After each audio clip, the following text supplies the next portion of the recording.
좌우 앞뒤에 계신 분들에게 부활의 기쁨 우리 다 같이 기뻐합시다. 이렇게 인사했으면 좋겠습니다.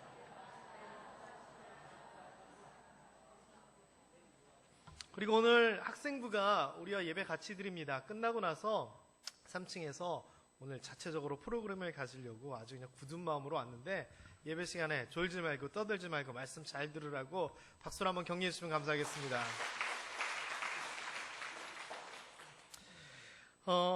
우리나라 예전에는 차범근 선수가 독일에서 축구를 하면서 정말 대단했던 것 같습니다. 저 아주 어릴 때에도 축구하면 차범근이었고요. 축구 선수하면 차범근 선수같이 되겠다. 다 그런 내용이 있었거든요. 근데 요즘은요, 손흥민이라고 뭐 여러 선수들이 있겠지만 영국에서 너무 축구를 잘하고 있습니다. 그런데 제가 한 가지 여쭤보겠습니다. 손흥민 선수가 골을 넣었습니다. 연봉도 뭐 1년에 뭐 우리 상상 초월의 연봉을 받습니다. 그래서 손흥민 선수가 골을 넣었는데 여러분 왜 기쁘십니까?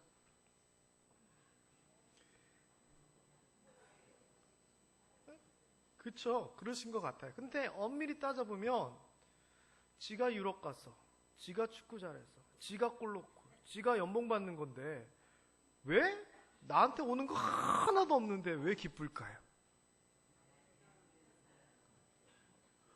여러분들은 너무 선하신 것 같습니다. 원래는 그렇게 잘 되면 배 아파야 되거든요. 자, 그러면 또 한 가지 묻겠습니다. 이스라엘 백성이 출애굽을 했습니다. 홍해가 쫙 갈라졌습니다. 그리고 이스라엘 백성들이 무사히 거기를 나와서 또 40년 동안 고생하다가 요단강을 가르고 여리고성을 무너뜨리고 가나안 땅으로 막 들어갔습니다. 그런데 그게 기쁜가요? 안 기쁜가요? 이상하게 홍해가 갈라졌을 때도 너무 좋고 여리고성이 무너졌을 때도 너무 좋고 다 좋은데 그 사람들이 그렇게 잘 된 거랑 나하고 무슨 상관이 있습니까? 네, 굳이 질문 대답 안 하셔도 되는데 여러분 예전에 쉽게 보셨을 때요, 쉽게 막 홍해 쫙 갈라지는 장면 우와 막 이러셨잖아요. 그런데 냉정하게 따져보면 우리 민족도 아닌데 옛날에 있던 그 사람들 얘기인데 왜 기분이 좋죠? 무슨 연결관계가 있나요? 굳이 따져보면 뭐 예수님 성경 때문에 연결관계가 있겠지만 뭐 별 상관없어요. 조금 더 한 얘기를 더 해볼까요? 예수님께서 가나의 혼인잔치에서 포도주가 다 떨어졌을 때 물로 포도주를 만들었어요. 그래서 그 잔치집에 어려움 없이 잔치가 잘 맞춰졌어요. 잘 됐어요? 안 됐어요? 근데 그 사람 잘 된 거랑 나랑 상관이 있어요? 없어요? 있어요? 없어요? 이젠 없다고 하시네. 뭐가 있어요? 있기는. 그 사람들이 잘 먹고 잘 논 거에 나랑 지금 살고 있는 나랑 무슨 상관이에요 도대체? 그리고 한 가지 더 물을게요. 예수님이 부활하셨어요. 그거하고 나하고는 무슨 상관이 있어요? 그 이야기를 해보려고 합니다. 그런 이야기를 할 거예요. 부활이라고 하는 것이요, 부활의 기쁨을 함께 합시다. 우리가 아까 이렇게 이야기도 하고 기쁨에 대한 이야기를 했는데 여러분 예수님이 부활하셔서 진짜 지금 막 기쁘세요? 잘 생각해 보세요. 그냥 기쁘구나, 부활하셨구나 이거하고 정말 좋은 일이 있어서 막 기뻐하는 이 기쁨하고 여러분 지금 같으세요? 참 아니라 그러기도 뭐하고 맞다고 그러기도 뭐하고 그런 질문만 계속하죠. 부활이라고 하는 게 뭐냐면요, 다시 살아 움직이는 것이 부활입니다. 그런데 나랑 아무 상관없는 사람이 예전에 죽었다가 살아나는 거 저랑 진짜 별 감동 없습니다. 기쁨 없습니다. 그런데 예수님이 부활하셨다니까 우리가 기쁘다고 하는데 이거 명백하게 좀 짚고 넘어가야 됩니다. 진짜 내가 기쁜 건지 기뻐하라고 하니까 그냥 엉겁결에 같이 그러는 건지 안 기쁜데 그냥 남들이 하니까 따라하는 건지 이 기쁨의 정체에 대하여 여러분이 확실히 해야 됩니다. 왜 기뻐해야 되느냐? 예수님이 살아나신 것이 도대체 왜 기쁘냐? 여기에 대해서 확실한 대답을 하지 않으면 잘못된 겁니다. 모범 정답은요, 이거죠. 예수님이 부활하신 것처럼 우리도 부활할 거니까 기쁩니다. 모범 정답입니다. 그런데 모범 정답하고요, 내가 진짜 느끼는 거는 틀립니다. 예전에 제가 아주 재미있게 봤던 드라마가 있습니다.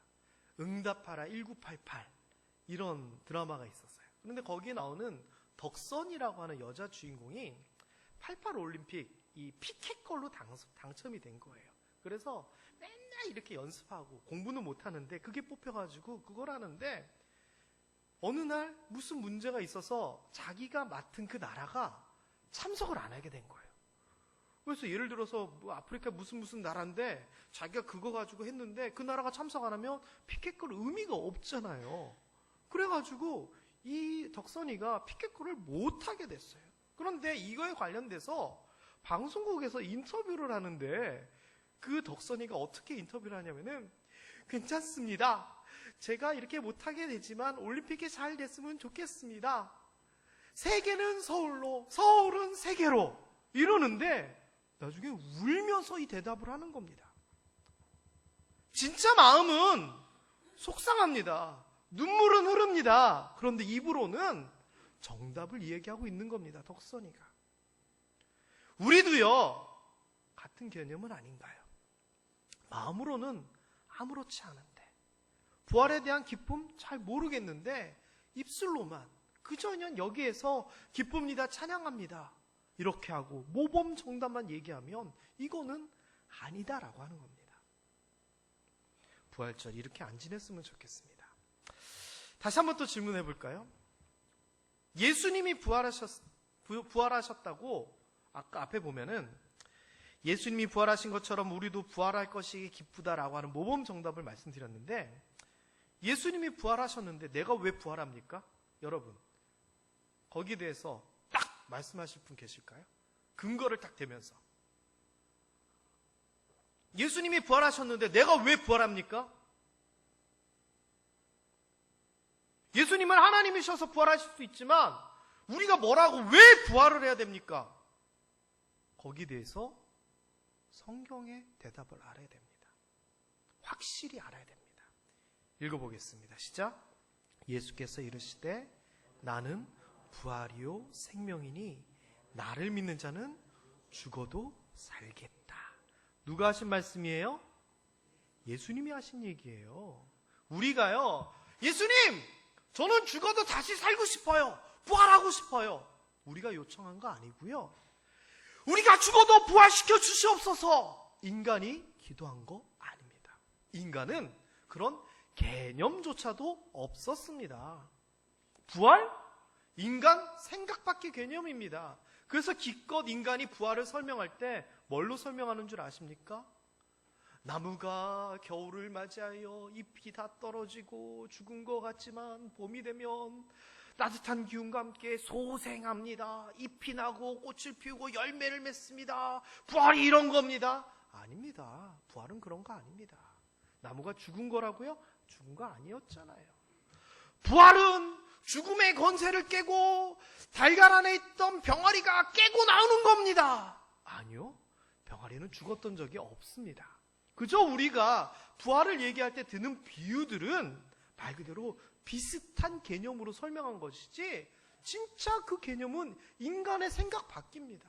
어떻게 죽었는데 어떻게 다시 살아납니까? 인간이 먼저 요청한 것도 아니고요. 생각할 수도 없는 것이었는데 그것을 예수님이 나를 믿는 자는 죽어도 살겠다라고 약속하신 겁니다. 약속. 고린도전서 15장에도요. 보라 내가 너희에게 비밀을 말하노니 우리가 다 잠잘 것이 아니요 마지막 나팔의 순식간에 홀연히 다 변화되리니 나팔 소리가 나매 죽은 자들이 썩지 아니할 것으로 다시 살아나고 우리도 변화되리라. 예수 그리스도를 만나고 하늘의 비밀을 보았던 사도 바울이 성령의 감동을 통하여서 그것을 상세히 설명합니다. 우리는 생각할 수도 없었고 알지도 못했는데 이렇게 될 것이다라고 하나님이 약속하신 겁니다. 부활이요? 다른 거 아닙니다. 내가 다시 죽었다 살아나는 거 엄청난 일이지만 이거는 우리에게서 난 것이 아니고 하나님에게서 난 것이고 우리가 생각한 것이 아니고 하나님의 약속입니다. 그래서 여러분, 예수님께서 죽었다 부활하신 것처럼 나도 죽었다 부활할 것이다. 이 근거가 뭐냐? 이렇게 얘기해야 됩니다. 하나님의 약속입니다. 하나님의 약속. 그런데 의문이 생기잖아요. 죽어도 나중에 다시 살아날 것이다. 근데 어떻게 내가 다시 살아나지? 몸은 썩고 뼈는 사라지는데 어떻게 다시 살아날까? 과학적으로 어떻게 되는 거지? 의문을 가질 수 있습니다. 거기에 대해서 예수님께서 이렇게 답변을 하셨습니다. 실제로 성경에 이렇게 얘기되진 않았지만요, 내가 보여줄게라고 얘기한 겁니다. 이게 예수님의 부활입니다. 내가 부활이요 생명이니 나를 믿는 자는 죽어도 살겠다. 제자들한테 얘기했는데 제자들이 알아들었을까요? 못 알아듣습니다. 이해 못합니다. 예수님이 죽었을 때 예수님이 부활할 거라 기대했던 사람은 아무도 없습니다. 오늘 새벽에 얘기했지만 막달라 마리아조차도 그걸 기대하고 무덤으로 간 게 아닙니다. 죽음을 끝이라 생각했기 때문에 말 그대로 끝이었습니다. 그런데 예수님께서 나는 부활이요 생명이고 죽어도 살겠다라고 말씀하시고서는 안 믿는 그들에게 실제 부활하심으로 보여주신 겁니다. 그래서 그 약속이 진짜임을 우리에게 확신시켜 주신 겁니다. 이것이 부활입니다. 상식적인 이야기입니다. 초대교회 많은 사람들이 사자 앞에서, 창과 칼 앞에서 순교하잖아요. 왜 죽음을 두려워하지 않았을까요? 이 약속을 믿은 겁니다. 어떻게? 왔으니까. 베드로도 봤거든요. 도마도 봤거든요. 막달라 마리아도 봤거든요. 12제자와 수백의 문도들이 다 봤거든요. 그런데 죽는다고? 야, 죽을래? 아니면은 예수 배반할래? 예수 배반할 이유가 어디 있습니까? 죽으면 다시 살아나는 걸 봤는데, 그 약속이 진짜인 게 믿어지는데. 그렇기 때문에요, 예수님의 부활은 이겁니다. 나의 부활에 대한 약속이다. 약속. 두 번째 이야기. 인간 삶에 있어서 최고의 과제가 있습니다. 제가 아주 여러 번 얘기하는데 죽음입니다. 죽음. 우리가 왜 사느냐? 죽지 못해 산다? 아니요. 안 죽으려고 살고 있는 겁니다. 인간의 과학, 의학, 문학 다 죽음과 연관되어 있습니다. 과학 발전되고 의학 발전하는 거 이유 뭐예요? 잘 살기 위해서잖아요. 잘 산다는 말은 뭐예요? 말을 뒤집으면 안 죽으려는 겁니다.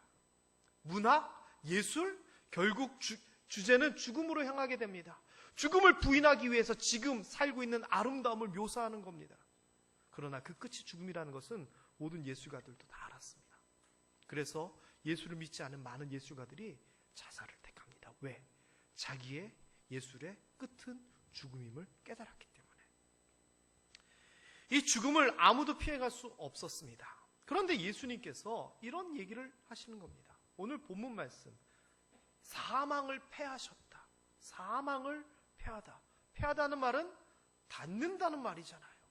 이게 원어적으로 보니까요, 카탈게오라고 하는 단어를 썼는데요, 이런 의미입니다. 완전히 쓸모없게 하고, 폐지하고, 쉬고, 파괴하고, 멀리하고, 소멸시킨다가 패한다는 뜻이에요. 그래서 사망을 패했다라고 하는 그 의미는 이런 의미예요. 사망, 죽음을 무익하게 하고, 죽음의 권세가 활동하지 못하게 하고, 죽음이라고 하는 그 자체를 무효로 만들고, 죽음의 권능, 사망의 권능을 힘을 뺏어서 없게 만들고, 사망이 뭔가 하려고 하는 것을 중지시키고, 사망의 그 모든 것을 폐지했다. 이 말을요, 제가 조금 더 정리를 하면, 예수님께서 사망을 패하셨다라고 하는 이 말은 죽음을 죽이셨다라는 말입니다. 그래서 그 죽음이 끝이 나버린 겁니다. 이거 굉장히 중요한 얘기입니다. 왜냐하면요, 예수님께서 부활하셨다는 것은, 사망을 패하셨다는 것은 내가 가지고 있는 죽음이라는 것이 죽어버린 겁니다. 그래서 나에게는 죽음이라는 것이 해당되지 않고 소멸되었고 폐지되었고 힘을 잃었다라고 얘기를 하는 겁니다. 별로 놀라지 않으시네요. 죽음이 죽었다 그러는데 여러분이 안 놀라시면 제가 놀랍니다. 그런 여러분을 보고. 여러분, 그러면서 또 예수님의 부활은 무슨 의미냐?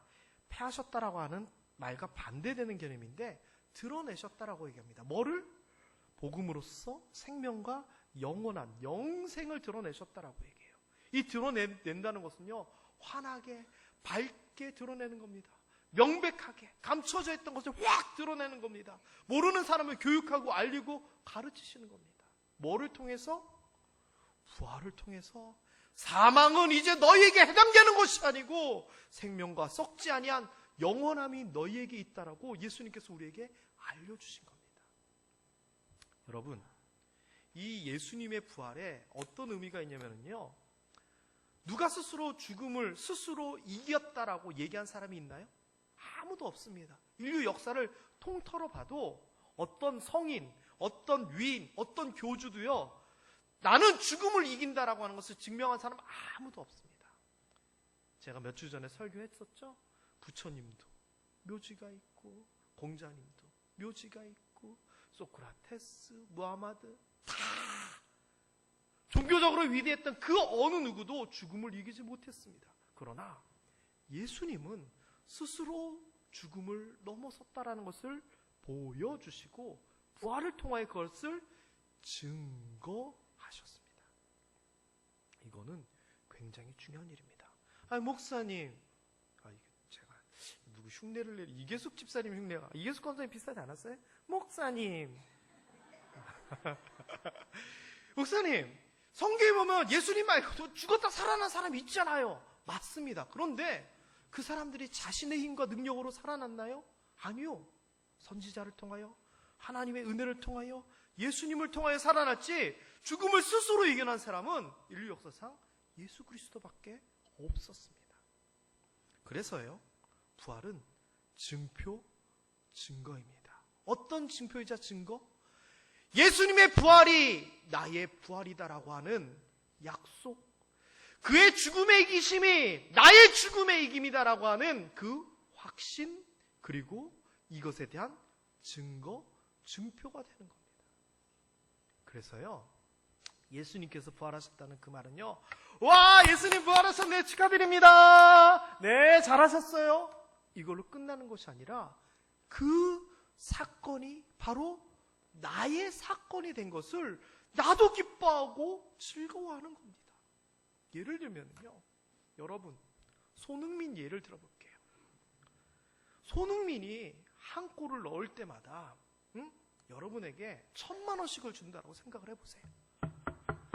야, 지금 손흥민이 유럽에서 20골을 넣었거든요. 그러면은요, 여러분 밤잠 안 자고 축구 보실 겁니다. 그 손흥민이 한 골 넣을 때마다 만세 1,000만 원! 얼마나 좋아하겠습니까? 누군가 손흥민 걸어서 넘어뜨리면 저 그냥 손흥민의 이야기가 아니라 나의 얘기가 되잖아요. 부활이 그런 겁니다. 예수님의 이야기가 아니라 나의 이야기입니다. 부활의 기쁨은 예수님의 기쁨으로 끝나는 것이 아니라 그렇기에 나의 기쁨이 되는 겁니다. 이것이 부활이다. 뭐가 부활입니까? 부활은 내가 부활할 것이다 라고 하는 약속이고, 나에게 죽음은 더 이상 위협이 되지 아니하고 영향력을 끼치지 못한다라고 하는 그런 선언이고, 이 모든 것에 대하여 직접 보여주심을 통하여 증거, 증표, 확실한 증인으로서 예수님이 부활하신 겁니다. 그렇다면 여러분, 부활 기뻐야 됩니까? 안 기뻐야 됩니까? 기뻐야 됩니다. 이 기쁨이 정말 여러분 마음속에 있었으면 좋겠고요. 그의 부활이 나의 부활이다라고 하는 이 말이 진정 여러분의 고백될 수 있게 되기를 주님의 이름으로 축원합니다. 이제 좌우 앞뒤에 계신 분들에게 아까 그 표정 말고 그냥 진짜 기쁨의 표정을 지으면서 예수님 부활하셨습니다, 나도 부활할 겁니다, 다시 한번 이야기하고 인사했으면 좋겠습니다.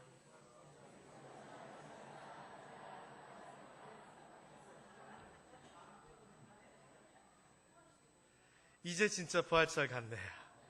기도하겠습니다.